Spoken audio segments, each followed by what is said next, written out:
We'll stop and talk about things that's sort of interspersed, whether it's a housing example on density or whether it's an example of a parcel that may or may not change hands with the zoning. And then we kind of want to get everybody to feel comfortable with what the two plans offer in terms of what call it the zoning thresholds are. So whether it's going to be allowed to be 3 stories or whether it's going to be more, maybe 4 or 4.5. So the two plans are very different, and that's really the basic difference in the two plans, that one has a threshold that is more, allows more development, and one is basically the same as what we currently have in Needham.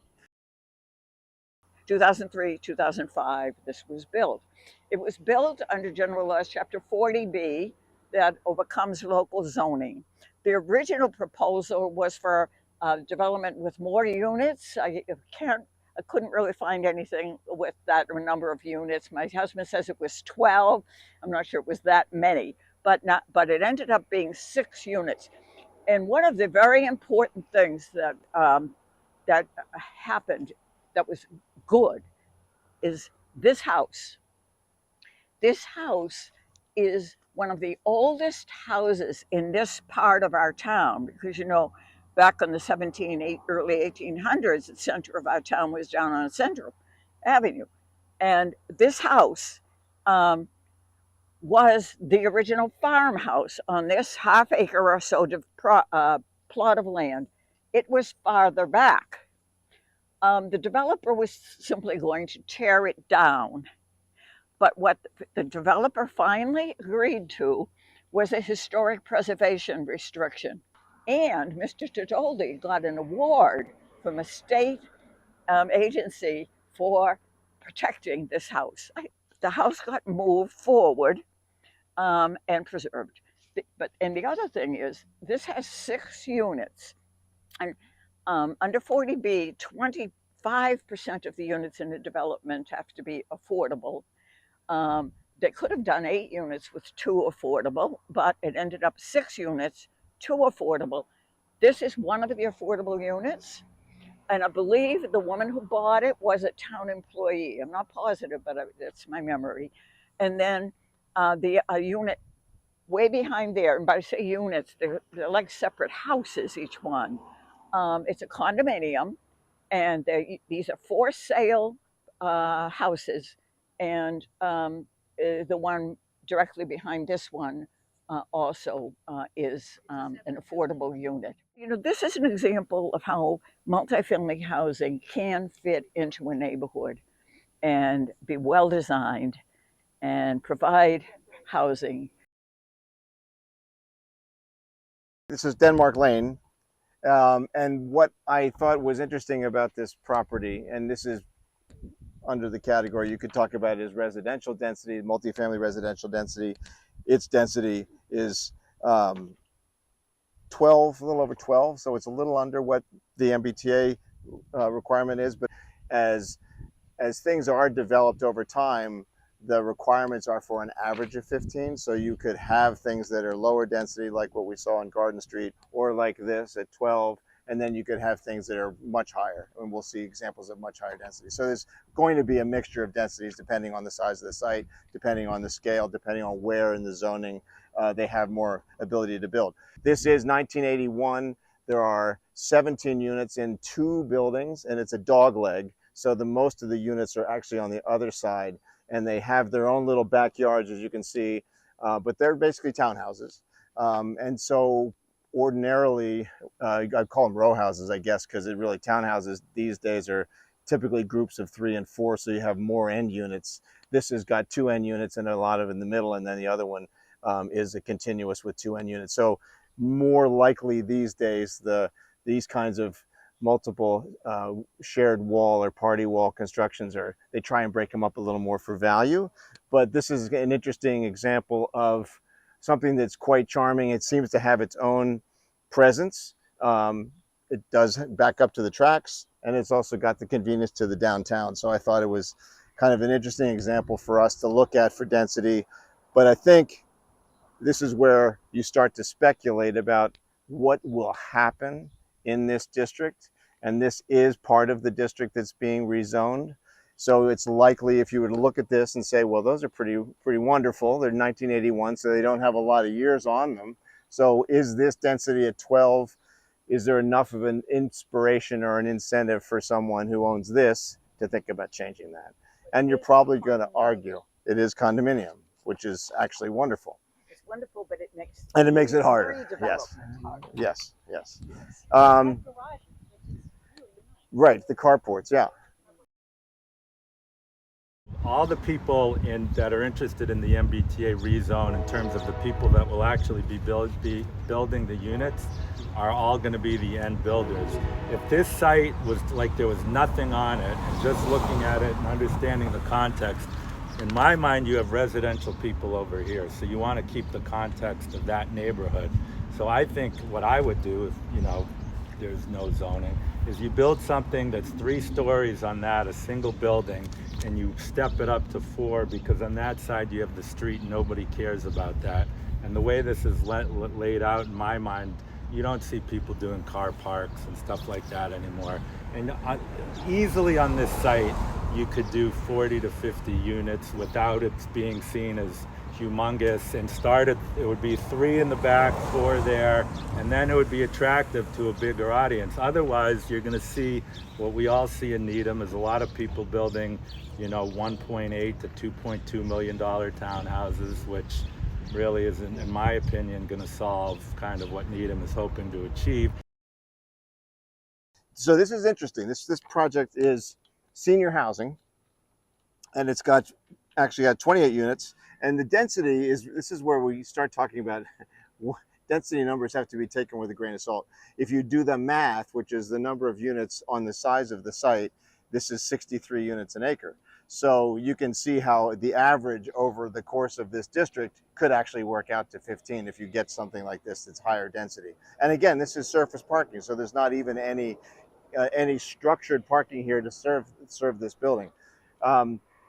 I think what's interesting also is that this is relatively, this is 2000, so 24 years, but the site goes back to 1961. I do not have the history on the 1961 and what that was, but I can do that. It was a nursing home. So I give this as an example of mixed-use development with another multifamily condo development, but unfortunately, unless we changed our bylaw with regard to, for example, you don't want to require somebody who's putting up 4 units to have one of them affordable, because it makes the whole thing impossible to make the numbers work. But suppose, and this is not part of the MBTA Communities law, but it's something I've been pushing for, if there were 3, 4, or 5 units, you have a proportionate amount of money that you give to the town for its housing trust fund, because you're not providing any affordable unit. And anyway, it's an idea. Beth Israel Deaconess owns, this is 3 lots, okay? This is 4.46, or a little under half, and then they're 2 smaller lots. So they combine them. This is a gated parking area for BID staff. So I think what I have heard or come to understand is that Beth Israel has an appetite and is interested in figuring out ways for them to do things that are supportive. They certainly are taking. They own a bunch of other buildings. Down at the beginning of this street, we were seeing where there's some smaller office areas. So I think their appetite is probably pretty big for expansion, and may or may not be interested in doing housing for their staff, which would be interesting too. I'm sure there are staff that would love to be able to afford to live in town and walk across the street for work. As we all know, Chestnut Street is a mixture of everything, and there are no rules here, which I think the town is starting to think about what can we do here to establish this spine with more organizational structure, maybe some bike lanes, maybe more parking, and then establishing rules about where buildings could be placed. Work was done in '04 by some design guidelines that were set by a company for the town. Those are being re-looked at because they're a little bit out of date, but those are establishing rules for how buildings would address the street. So it's kind of the idea of what's the public realm responsibility. And so here, where you have parking in front, you've got open lots, you've got buildings behind. We saw the housing, and then you see something like 15 Oak, where they actually came out and made a presence with some commercial ground floor. So there's definitely a mixture of things that we're seeing. And so the future of this is huge. I know when Heidi and the Hone Group got started on all this, Chestnut Street was the area where there was this tremendous opportunity. If you look at the map ownership of these two sides of this street, there are lots of small lots. And so combining 3 for a parking lot, that's doable, or combining 3 for a project, or combining more than 3. But there's so many small parcels here, the ability to assemble to get to a developable project takes time, takes will, and takes the zoning to actually provide the incentive. So I think it's fair to say that when we have a vote in October, there are 2 maps. One map is the base compliance, and one map is the neighborhood housing plan. And so those 2 maps differ very little geographically, but they differ dramatically in the parameters. The first chart basically says this is what we have as zoning. So that's 3 stories. It talks about FAR, it talks about units per acre. And then the bottom chart is what happens when you go to the higher density allowances, and then it's broken into 2, and there's the east side and the west side. And the idea here is that there's more density, bigger lots, and there's also a train track over there. And this side of the site, or this side of the street, is up against a residential neighborhood. So it's very prudent to say, oh, that side's going to be lower than this side. And so the maximum heights for that side are 3, and the maximum size on this side is 4. And then there is a clause that says if you put ground floor commercial in, you have another half story. So this goes to 4.5, and that goes to 3.5. So you're seeing that's probably a really robust 3 stories right now. And then you've got your penthouses, and you've got your screening, which takes you up higher.